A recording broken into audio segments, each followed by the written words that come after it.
Rhapsody of realities. आज 4 जनवरी मंगलवार, 4 January Tuesday 2022। Rhapsody of realities में आज पास्टर क्रिस ओयाखिलोम द्वारा जो वचन हमको सीखने के लिए मिला है, Romans 12 chapter 2 verse. Romans 12 chapter 2 verse. रोमियो की पत्री 12 अध्याय 2 वचन। रोमियो की पत्री 12 अध्याय 2 वचन। आज इस वचन के आधार से जो विषय हमको सीखने के लिए मिला है, it's about your mind.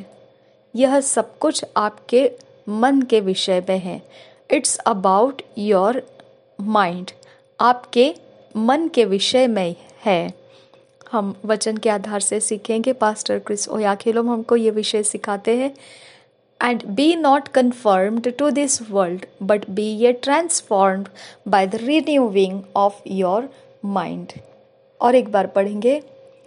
And be not conformed to this world, but be ye transformed by the renewing of your mind. Romans 12 chapter 2 verse। हम हिंदी में पढ़ेंगे BSI बाइबल में से। रोमियो की पत्री 12 अध्याय 2 वचन। हृदयानिकम रे ऐसे हैं, इस संसार के सदृश न बनो, परंतु तुम्हारे मन के नए हो जाने से तुम्हारा चाल चलन भी बदलता जाए, जिससे तुम परमेश्वर की भली और भावती और सिद्ध इच्छा अनुभव से मालूम करते रहो। और एक बार पढ़ेंगे रोमियो के पत्री 12 अध्याय का 2 वचन। इस संसार के सदृश न बनो, परंतु तुम्हारे मन के नए हो जाने से तुम्हारा चाल चलन भी बदलता जाए, जिससे तुम परमेश्वर की भली और भावती और सिद्ध इच्छा अनुभव से मालूम करते रहो।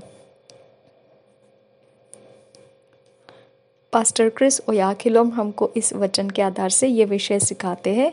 When you were born again, you were imparted with the very life and nature of God at its best, and it can't be improved. जब आप नया जन्म पा लिए हो, उस समय बिल्कुल आपको उसी समय में नए जीवन के साथ बिल्कुल वही जो परमेश्वर देना चाहता है, उस बिल्कुल वही जीवन के साथ आपको बना दिया।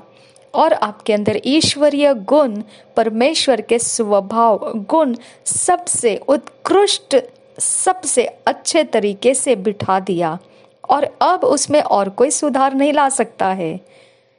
Plus that you were given the very righteousness of God to which you can't add. बस इससे इतना ही नहीं, इससे अधिक और ये भी हुआ है कि आपको बिल्कुल वही धार्मिकता जो परमेश्वर का है वो आपको दे दिया गया है। अब आप और कुछ उसमें ज़्यादा बढ़ा नहीं कर सकते हैं।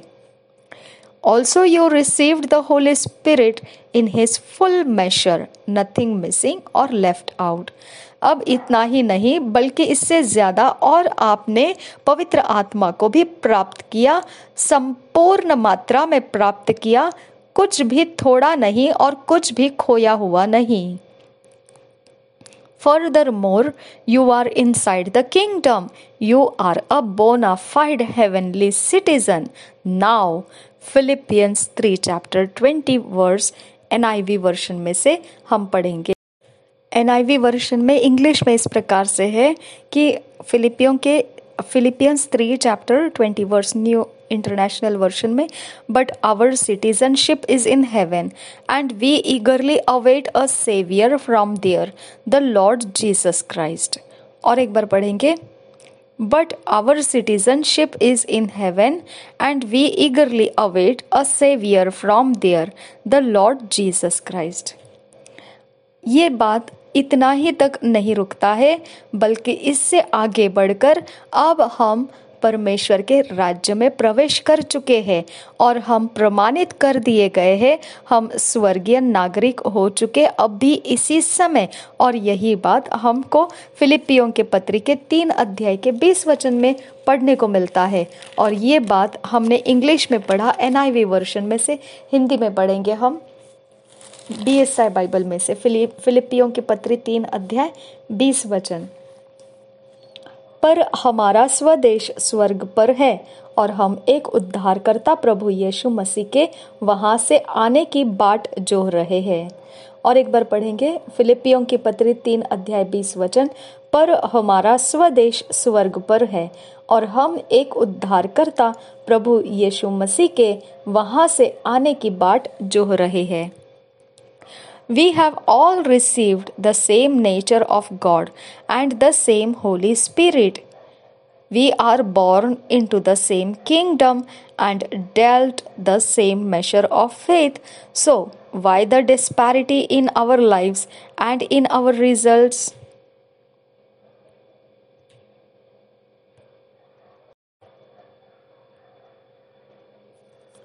हम सब ने एक ही गुण जो परमेश्वर का गुण है और एक ही पवित्र आत्मा जो परमेश्वर का आत्मा है, हमने सभियों ने उसी को पाया है और वही हमारे अंदर मौजूद है।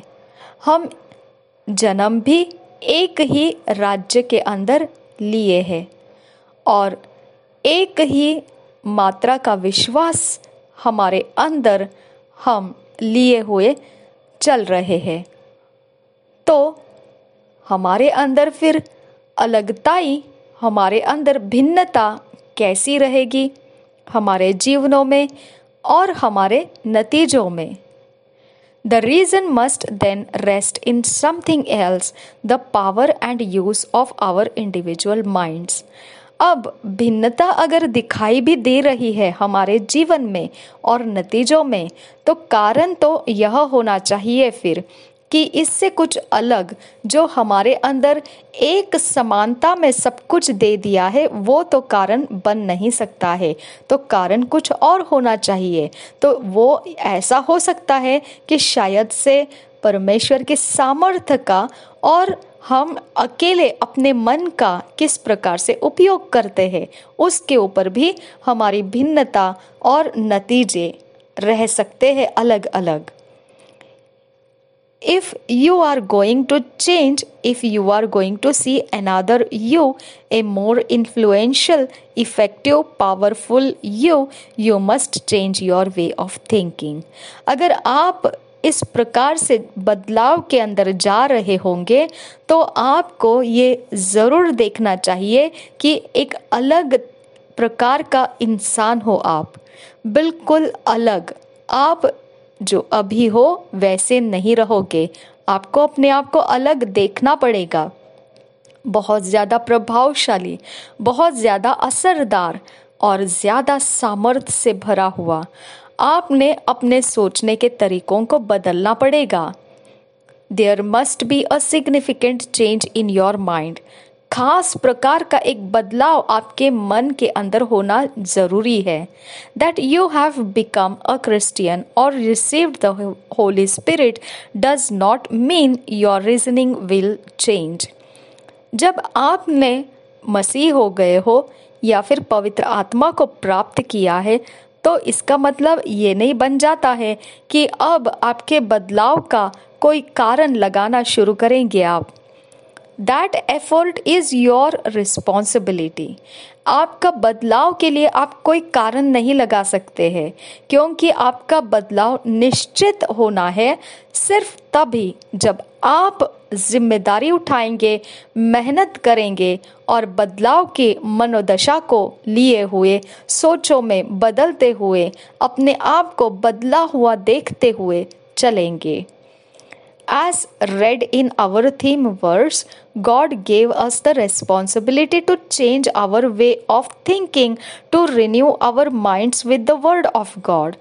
जब हम वचन को पढ़ते हैं, हमारे शुरुआती वचन में हमने पढ़कर देखा, परमेश्वर ने जिम्मेदारी सौंपी है कि हमने अपने जो सोचने के तरीके हैं बदल देना है, हमारे मन को नया करना है परमेश्वर के वचनों के साथ। You have to literally submit yourself to the word to change your mind and give you a new way of thinking. आपने बिल्कुल समर्पित कर देना है अपने आप को, वचन के अधीन कर देना है कि वचन आपके मन को बदल दे और आप नए तरीके से सोचना शुरू करें। It does not matter that a Christian is quoting scriptures.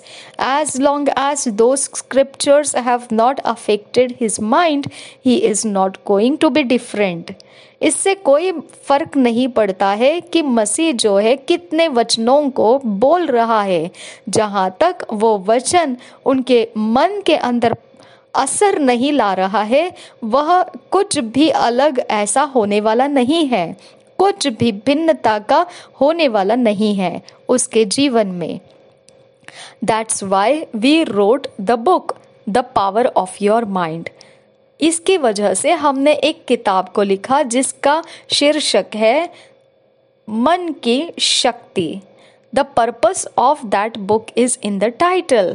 और उस पुस्तक के अंदर जो उद्देश्य है, मकसद है, वो उस शीर्षक में ही लिखा हुआ है. उस पुस्तक के उस शीर्षक के भाग से ही पता चलता है कि वो पुस्तक लिखने का मकसद क्या है. इंग्लिश में वो लिखा हुआ पुस्तक है the power of your mind. Everything about your life, including your Christian growth, has a lot to do with the use of your mind. सब कुछ जो आपके जीवन के विषय में है, इसके साथ साथ जो आपके मसीही के उन्नति आप में चाहिए, उसको भी रखते हुए बहुत कुछ है जो आपके मन ही के अंदर से उपयोग करता हुआ आपको जीना पड़ेगा. So, ingest God's word into your mind. Feed and meditate on the word. इसके लिए परमेश्वर के वचन को आपके अंदर खिलाइए, आपके मन को आप दीजिए, आप खिलाइए और मनन कीजिए परमेश्वर के वचन को. The guaranteed impact will be a transformation in your whole being that will result in increased manifestation of the glory of God in your life. जो आप देखेंगे, निश्चित किया गया आपके जीवन के ऊपर के छाप आप देखेंगे, किस प्रकार से परिवर्तन हो चुका आपका संपूर्ण अस्तित्व, और एक नतीजे के रूप में आप बढ़ते हुए आप प्रकट करेंगे परमेश्वर के महिमा को आपके जीवन के अंदर. Success, excellence, victory, dominion and abundance will be the hallmark of your daily life. Hallelujah. सफलता, उत्कृष्टता, जीत, प्रभुता और बहुतायत, ये तो आपके रोज जीवन जीने का एक महत्वपूर्ण चिन्ह लगा हुआ रहेगा आपके जीवन में. हालेलुया. पहचान चिन्ह लगा रहेगा आपके जीवन के ऊपर. रदीन इखम रोखोश कर खासे इकतकिन बाज याखुम लगा रहा सा. मेरे पिता परमेश्वर हमें पावर ऑफ माइंड की किताब के अनुसार जो परमेश्वर तेरा वचन हमें आज पढ़ने के लिए मिला है, हमारे मन को नया करने के विषय में जिम्मेदारी उठाने का जो हमें शब्द मिला है पिता परमेश्वर, इसके बारे में खुदा हम पिता गंभीर होकर हमारा जीवन इसके अधीन करते हैं. हम पास्टर क्रिस ओयाखिलोम और उनके इस वचन की सेवा के लिए धन्यवाद करते हैं.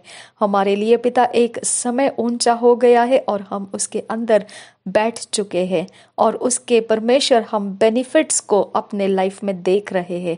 इस बात की तसल्ली के लिए हम आपको धन्यवाद करते हैं.